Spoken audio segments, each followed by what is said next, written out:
આજે હું મારા જીવનમાં પહેલી વખત ગુજરાતના મુખ્યમંત્રીને મળ્યો. દિલ્હી અને પંજાબના મુખ્યમંત્રીને તો ઘણું મળ્યો, પણ ગુજરાતના નાગરિક તરીકે ગુજરાતના મુખ્યમંત્રીને હું આસાનીથી મળી શકું એવો હક, એવો અધિકાર મને વિસાવદર ભેસાણની જનતાએ આપ્યો છે. એનો પહેલા હું આભાર માનું છું.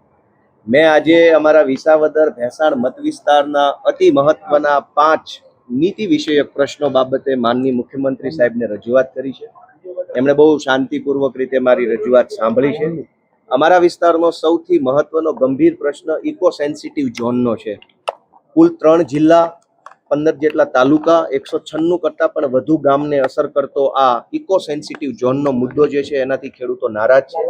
ઇકો ઝોનનો વિરોધ કરી રહ્યા છે ખેડૂતો, અને આ ઇકો ઝોન નાબૂદ કરવા માટે મેં આજે મુખ્યમંત્રીશ્રીને રજૂઆત કરી છે. અને રજૂઆતમાં મેં આસામ સરકારનો રેફરન્સ લીધો છે. આસામમાં પણ ઇકો ઝોન લાગુ કરવામાં આવ્યો હતો. આસામના ખેડૂતોએ પણ ખૂબ વિરોધ કર્યો, અને આસામની રાજ્ય સરકારે તારીખ 21 મે 2025ના રોજ કેન્દ્ર સરકારને પત્ર લખી અને ઇકો ઝોન વિડ્રો કરી લેવા, એટલે કે નાબૂદ કરવા માટેનું પગલું આસામની સરકારે ભર્યું છે. તો જો આસામની સરકાર ઇકો ઝોન નાબૂદ કરી શકે તો ગુજરાતની સરકાર પણ ઇકો ઝોન નાબૂદ કરી શકે છે. એવી રજૂઆત મેં આજે માનનીય મુખ્યમંત્રીશ્રીને કરી છે. એક બીજી ખેડૂતલક્ષી રજૂઆત મેં આજે કરી છે, જેમાં સ્વર્ગસ્થ મુખ્યમંત્રી માનનીય વિજયભાઈ રૂપાણી સાહેબે ખેડૂતો માટે એક સારી યોજના જાહેર કરી હતી. કે માનનીય વિજયભાઈ રૂપાણી સાહેબે મુખ્યમંત્રી કિસાન સહાય યોજના જાહેર કરી હતી. આ યોજના ખેડૂતોને પાક નુકસાની સામે વળતર આપવા માટેની યોજના હતી, જેનું આજ દિવસ સુધી અમલીકરણ થયેલ નથી. ઢોરનો પણ વીમો હોય છે, કેમેરાનો વીમો છે, મોબાઈલનો વીમો છે, માણસનો વીમો છે, મકાનનો પણ વીમો છે, સોના ચાંદીનો પણ વીમો છે. તો ખેડૂતના પાકનો વીમો કેમ નહીં?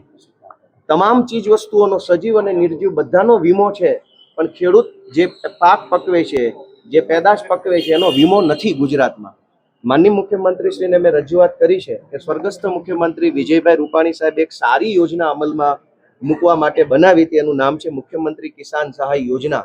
આ યોજના અંતર્ગત અતિવૃષ્ટિ, અનાવૃષ્ટિ અથવા તો કમોસમી વરસાદ એટલે કે માવઠું થાય તો ખેડૂતોને 1 હેક્ટર દીઠ 20,000 રૂપિયાની મર્યાદામાં અને 1 હેક્ટર દીઠ 25,000 રૂપિયાની મર્યાદામાં સહાય ચૂકવવાની યોજના બનેલી છે. પણ આ પાક વીમાની યોજના અમલમાં નથી આવી, તો એનું જલ્દી અમલીકરણ થાય, ખેડૂતોને પાક વીમો આપવામાં આવે, એવી મેં આજે માંગણી મૂકી છે. આ સિવાય અતિ મહત્વનો મુદ્દો, કેમ કે ગુજરાતમાં નવી અનેક મહાનગરપાલિકાઓ બની રહી છે. જૂનાગઢ મહાનગરપાલિકાનું પણ વિસ્તરણ થયું છે, અને એની અંદર અમારા સુખપુર ને બીજા અનેક ગામો છે, ઝાંઝડા ચોકડી ઘણા ગામો છે, જેમાં મારા મત વિસ્તારના ગામો પણ જૂનાગઢની ટાઉન પ્લાનિંગની અંદર આવી રહ્યા છે.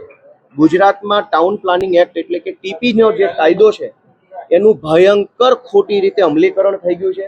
મેં મુખ્યમંત્રીશ્રીને લેખિતમાં કાયદાની કલમ સાથે લખીને આપ્યું છે કે આખા ટીપીના કાયદામાં આખી ચોપડીની અંદર ક્યાંય પણ એવું નથી લખ્યું કે 40% જમીન કપાત કરવી. આખી ચોપડીમાં એવું નથી. સરકારી પ્લોટ અનામત રાખવા એવું આખી ચોપડીમાં નથી.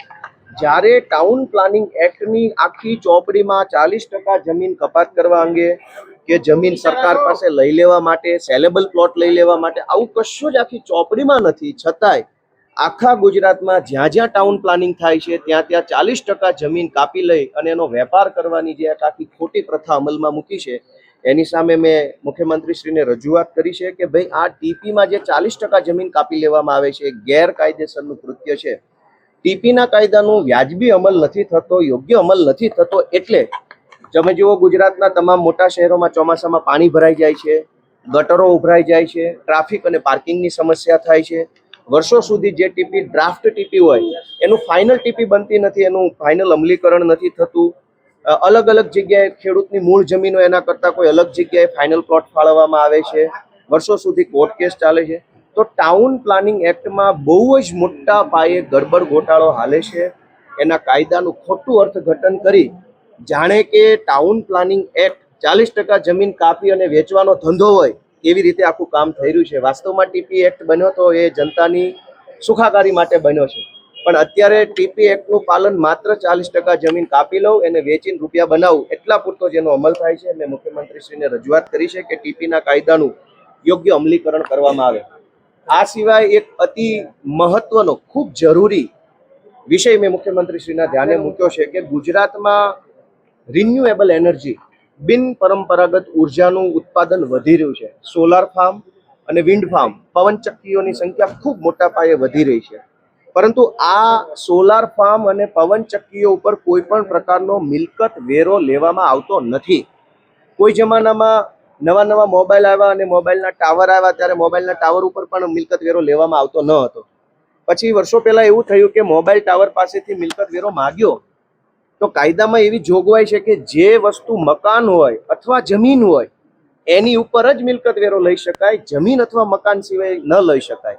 તો મોબાઈલનો ટાવર છે એ લોખંડનું એક સ્ટ્રક્ચર છે કે જમીન પણ નથી ને મકાન પણ નથી. આવી દલીલ સુપ્રીમ કોર્ટમાં આજથી 15 વર્ષ પહેલા થઈ. સુપ્રીમ કોર્ટે માન્ય રાખ્યું કે કાયદાની વ્યાખ્યા પ્રમાણે મોબાઈલનો ટાવર છે એ જમીન અને મકાનની વ્યાખ્યામાં સામેલ કરવામાં આવે. અને હવે આખા ગુજરાતમાં મોબાઈલના ટાવર ઉપર મિલકત વેરો લેવામાં આવે છે, પરંતુ પવનચક્કી અને સોલાર ફાર્મ ઉપર કોઈ મિલકત વેરો લેવામાં નથી આવતો. એટલે ગુજરાત સરકાર ગુજરાત પંચાયત અધિનિયમની કલમ 2 અને કલમ 200માં જો સુધારો કરે તો આખા ગુજરાતમાંથી સરકારને વર્ષે 8,000 કરોડ રૂપિયાની મિલકત વેરાની આવક થાય એમ છે. અને આ આવક જે તે ગામની ગ્રામ પંચાયતને સક્ષમ અને સમૃદ્ધ બનાવી શકે એમ છે. એટલે મેં સરકારને વિનંતી કરી છે કે તમામ સોલાર ફાર્મ અને તમામ પવનચક્કીઓ ઉપર મિલકત વેરો વસૂલવામાં આવે. જો મિલકત વેરો લેશે તો 8,000 કરોડ રૂપિયાની રકમ ગામની પંચાયતને મળશે. ગામની પંચાયત આર્થિક રીતે સક્ષમ બનશે, ગામની પંચાયતનું સ્વભંડોળ વધશે, આત્મનિર્ભર બનશે, લોકોનું કામ થશે અને સરકાર ઉપર પણ ભારણ ઘટશે. આ સિવાય છેલ્લો મહત્વનો, જે તે ગામની ગ્રામ પંચાયતને સક્ષમ અને સમૃદ્ધ બનાવી શકે એમ છે. એટલે મેં સરકારને વિનંતી કરી છે કે તમામ સોલાર ફાર્મ અને તમામ પવનચક્કીઓ ઉપર મિલકત વેરો વસૂલવામાં આવે. જો મિલકત વેરો લેશે તો 8,000 કરોડ રૂપિયાની રકમ ગામની પંચાયતને મળશે, ગામની પંચાયત આર્થિક રીતે સક્ષમ બનશે, ગામની પંચાયતનું સ્વભંડોળ વધશે, આત્મનિર્ભર બનશે, લોકોનું કામ થશે અને સરકાર ઉપર પણ ભારણ ઘટશે. આ સિવાય છેલ્લો મહત્વનો વિષય મેં અમારા મત વિસ્તારના પશુપાલક માલધારીઓ માટે મેં મુખ્યમંત્રી સમક્ષ રજૂ કર્યો છે. અમારા વિસાવદર, ભેસાણ અને જુનાગઢ ગ્રામ્ય પંથકમાં માલધારી પરિવારના અનેક વ્યક્તિઓ વર્ષોથી રહે છે. વર્ષો પહેલા જંગલમાં રહેતા હતા, પછી ધીમે ધીમે એમને હેરાનગતિ કરી અને જંગલની બહાર કાઢી મૂકવામાં આવ્યા. ત્યાર પછી તેઓ ભટકતું જીવન જીવવા મજબૂર બન્યા છે. એમની પાસે ઢોર બાંધવા માટેની કોઈ જગ્યા નથી, એમની પાસે ઢોર ચરાવવા માટેની પણ વ્યવસ્થા નથી. મેં માનનીય મુખ્યમંત્રીશ્રીને વિનંતી કરી છે કે જે માલધારીઓ પરંપરાગત રીતે છેલ્લા 10 વર્ષથી ગામડામાં પશુપાલન કરતા હોય અથવા છેલ્લા 15 વર્ષથી શહેરોમાં પશુપાલન કરતા હોય એવા પરંપરાગત પશુપાલનનો વ્યવસાય કરતા માલધારીઓને સરકાર ભાડા પટ્ટાથી ઢોર બાંધવા માટેનો વાડો ફાળવે. કેમ કે પશુપાલકો પાસે ઢોર બાંધવાનો વાડો નથી, એટલે એમણે મજબૂરીમાં સરકારી જગ્યા ઉપર ઢોર બાંધવા પડે છે. સરકારી જગ્યા હોય એટલે એમની ઉપર કાર્યવાહી કરવામાં આવે છે, ખોટી એફઆઈઆર કરવામાં આવે છે, એમને જેલમાં પૂરવામાં આવે છે, એમના પશુઓ છે એ જમા કરી લેવામાં આવે છે, પરિવારના સભ્યો હેરાન થાય છે. તો મેં માલધારી પશુપાલકો માટે વાડા ફાળવવાની નીતિ બનાવવાની રજૂઆત આજે માનનીય મુખ્યમંત્રી સાહેબને કરી છે. મારી આ 5 જે રજૂઆતો છે આમ તો મારા મત વિસ્તારને લાગુ પડતી તો છે જ, પણ આખા ગુજરાતને લાગુ પડતી છે. એટલે મુખ્યમંત્રીશ્રીએ મારી વાત સાંભળી છે. એમણે મને એવું કીધું છે કે આની ઉપર અમે જોઈશું, ચર્ચા કરીશું, વિચારણા કરીશું, કાયદાનો સ્કોપ જોઈશું, આની પ્રેક્ટિકાલિટી ચેક કરશું અને કંઈક સારું કામ કરવાનો સરકાર પ્રયત્ન કરે એવી મારી આશા છે. આજે હું વિસાવદરના ધારાસભ્ય તરીકે, ગુજરાતના દીકરા તરીકે જીવનમાં પહેલીવાર મુખ્યમંત્રીને મળ્યો તો મને સારું લાગ્યું, મજા આવી. અને અમારા વિસ્તારના લોકોનો બીજી વાર આભાર માનીશ કે મારા વિસાવદરના લોકોએ મને એને લાયક બનાવ્યો કે હું અહીંયા આવીને મુખ્યમંત્રીને વગર એપોઇન્ટમેન્ટે મળી શકું. તો આ બહુ મોટી વાત છે. હું બધાનો આભાર માનું છું.